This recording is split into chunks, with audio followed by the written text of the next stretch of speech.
दोस्तों, मणिपुर के अंदर लगातार हो रहे फसाद के बीच आज उन दो महिलाओं की याचिका पर सुप्रीम कोर्ट ने सुनवाई की है, जिनको कपड़े उतारकर उनकी परेड निकाली गई थी। और उस मामले पर खुद सुप्रीम कोर्ट ने स्वतः संज्ञान लिया था और आज उन महिलाओं ने सुप्रीम कोर्ट में अर्जी भी लगाई थी और आज इस मामले पर सुनवाई हुई है। यहां पर मैतेई समुदाय को एक बड़ा झटका लगा है। सुप्रीम कोर्ट ने एक मैतेई समुदाय की तरफ से अर्जी लगाई गई थी, उसको सुनने से इनकार कर दिया है। दरअसल मैतेई समुदाय ने अपनी अर्जी में क्या कुछ कहा है, ये आगे हम आपको बताएंगे। उससे पहले मणिपुर फसाद में आपको क्या लगता है दोस्तों, कौन सा समुदाय जिम्मेदार हो सकता है और किन लोगों की वजह से यह फसाद हो रहा है? कमेंट सेक्शन में अपना फीडबैक जरूर दीजिए। बात करेंगे खबर की। सबसे पहली और बड़ी खबर तो यह है कि मणिपुर फसाद पर सुप्रीम कोर्ट के अंदर सुनवाई पूरी हो गई है। अब कल फिर से 2 बजे सुनवाई होगी। ताजा अपडेट है, उसके मुताबिक जानकारी यह है कि पीड़ित महिलाओं ने, जिन महिलाओं के कपड़े उतारकर उनकी परेड निकाली गई थी, उनकी तरफ से जो याचिका लगाई गई थी उसमें यह मांग की गई है कि सीबीआई से इस पूरे मामले की जांच ना करवाई जाए। सीबीआई के ऊपर इन महिलाओं ने भरोसा नहीं जताया है। वैसे आप जानते होंगे कि सीबीआई किस तरह से काम कर रही है, कि आज लोग डर रहे हैं कि सीबीआई से जांच ना करवाई जाए, क्योंकि आप जानते हैं कि सीबीआई किस तरह से काम करती है और किसके पक्ष में काम करती है। इस वजह से इन महिलाओं ने सीबीआई जांच का विरोध किया है और साथ ही साथ असम और मणिपुर की पुलिस से भी जांच ना करवाने की मांग की है।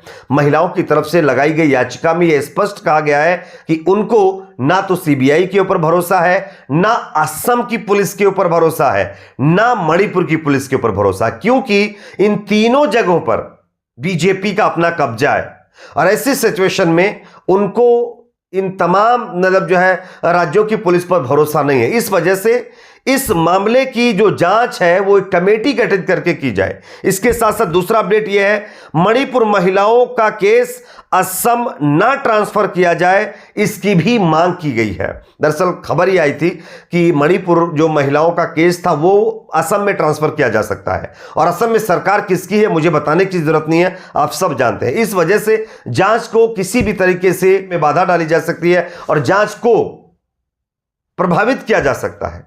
इसलिए असम में यह जांच, ये केस ना ट्रांसफर किया जाए, यह भी मांग की गई है। साथ ही साथ आज सीजेआई यानी chief justice of India DY Chandrachud ने सरकार से कुछ अहम सवाल किए हैं और यह सवाल सरकार के लिए काफी चिंता वाले हैं और आगे आने वाले दिनों में मुसीबत खड़ी करने वाले हैं। दरअसल उन्होंने कहा, क्या मैं आपको बताता हूं, सुप्रीम कोर्ट ने सरकार से यह पूछा है कि 30 मई से अब तक कितनी एफआईआर आप लोगों ने दर्ज की है।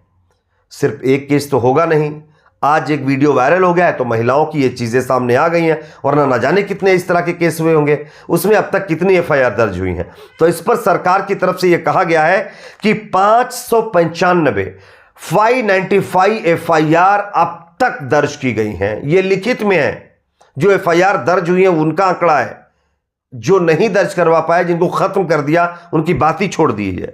और इसी के साथ साथ दोस्तों, कुकी पक्ष ने यानी कुकी समुदाय ने सीबीआई जांच का विरोध किया, जैसा कि मैंने आपको पहले बता दिया है। और मैतेई पक्ष की तरफ से कुकी समुदाय को मणिपुर हिंसा का आरोपी बनाए जाने वाली याचिका को सुप्रीम कोर्ट ने सुनने से इनकार कर दिया है। यह भी एक बड़ी खबर है। दरअसल इनकार इसलिए किया है कि मैतेई समुदाय की तरफ से याचिका लगा करके यह कहा गया था कि ये जो कुकी समुदाय के लोग हैं, ये जंगल के किनारे रहते हैं और वहां पर पेड़ वगैरह काटते हैं और अफीम की खेती करते हैं और इसी वजह से यहां पर फसाद होता है और इसका जिम्मेदार जो है कुकी समुदाय है। यह मैतेई समुदाय की तरफ से कहा जा रहा था और इसके लिए कुकी समुदाय को जिम्मेदार ठहराया जाए याचिका लगाई गई थी सुप्रीम कोर्ट के अंदर। लेकिन सुप्रीम कोर्ट ने यह कहते हुए इस याचिका को सुनने से इनकार कर दिया कि आप एक तरफा मामला लेकर के आए हैं, इसलिए हम आपकी याचिका को नहीं सुन सकते। इसी के साथ साथ दोस्तों, सुप्रीम कोर्ट में कुछ और चीजें हुई हैं जो मैं आपको दिखाना चाहता हूं। आप देख सकते हैं यहां पर सुप्रीम कोर्ट से पूछा गया है कि मई से अब तक ऐसे कितने केस दर्ज हुए हैं मणिपुर में महिलाओं से दुर्व्यवहार पर। सीजीआई ने सरकार से सवाल पूछा है कि मई से अब तक कितने केसेस आपने दर्ज किए हैं। तो जैसा कि सरकार ने 595 केसेस का हवाला दिया है, यह मैंने आपको बता दिया है। इसी के साथ साथ जानकारी यह भी मिल रही है कि अब सुप्रीम कोर्ट से यह कहा गया है कि महिला कार्यकर्ताओं का भी एक पैनल इस मामले में बनाया जाए। वकील इंदिरा जयसिंह ने मामले में कहा है कि किसी भी जांच से पहले सभी पीड़ित महिलाओं में विश्वास जगाना जरूरी है ताकि वह खुलकर बयान दे सके। इसके लिए महिला सामाजिक कार्यकर्ता का एक पैनल गठित किया जाए, वह महिलाओं के पास जाएं। इसमें सैयदा हमीद और उमा चक्रवर्ती जैसी महिलाएं हो सकती हैं। इस पर सीजीआई ने कहा, यानी आप जांच से पहले आप प्रक्रिया चाहती हैं। मान लीजिए हम ऐसा करते हैं तो इसमें समय लग जाएगा। जय सिंह बोली कि सिर्फ 4 हफ्ते का समय दिया जाए, जिस पर सीजीआई ने कहा कि तब तक जांच का क्या होगा, क्या उससे पुलिस के पास बने रहने दिया जाए, ये सवाल किए गए हैं। इस पर उनकी तरफ से फिलहाल जो जवाब है वो कल दिया जाएगा। कल इस पर चीजें सामने आएंगी। और यहां पर एक और बड़ी अपडेट सामने आ रही है। इसमें यह भी मांग की गई है कि जांच में एक महिला अधिकारी को भी रखा जाए। इसमें सुझाव दिया गया है 5 सेवानिवृत्त डीजीपी के नाम हमने सुझाए हैं, उन्हें जांच का जिम्मा सौंपा जाए। इसमें इंदिरा जयसिंह वकील और जांच टीम में एक पूर्व महिला आईपीएस को भी रखने की मांग की गई है। कई राज्यों में ऐसी घटनाओं का भी हवाला दिया गया है, जिसमें राजस्थान, छत्तीसगढ़, बंगाल के अंदर भी चुनाव के दौरान जिस तरह से महिलाओं के साथ अभद्रता की गई उसका भी जिक्र किया गया है। यहां पर यह भी मांग की गई है कि इन राज्यों की महिलाओं को भी इंसाफ मिलना चाहिए। यह सरकार की तरफ से शायद जो वकील पेश हुए हैं उन्होंने दलील रखी है। तो इस पर फिलहाल सुप्रीम कोर्ट ने यह कह दिया है कि ऐसी कोई घटना अगर हमारे पास आएगी तो हम उसकी सुनवाई करेंगे।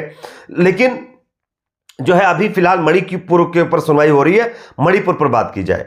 अब खबर यह सामने आ रही है कि अब यह पूरा मामला कल 2 बजे के बाद सुना जाएगा और 2 बजे के बाद यह तय होगा कि आने वाले दिनों में किस समुदाय को और किस सरकार को इसके लिए जिम्मेदार ठहरा जाता है। लेकिन आज जो कुछ भी सुप्रीम कोर्ट के अंदर हुआ वो हमने आपको बता दिया है। फिलहाल कुकी पक्ष की तरफ से और पीड़ित महिलाओं की तरफ से स्पष्ट कह दिया गया है कि उनको सीबीआई पर भरोसा नहीं है, उनको असम पुलिस पर भरोसा नहीं है, उनको मणिपुर पुलिस के ऊपर भरोसा नहीं है। इन तमाम जगहों पर ना तो केस ट्रांसफर किया जाए, ना इन राज्यों की पुलिस के पास केस भेजा जाए, क्योंकि ये केस में बाधा डाल सकते हैं, ऐसी जानकारी सामने आ रही है।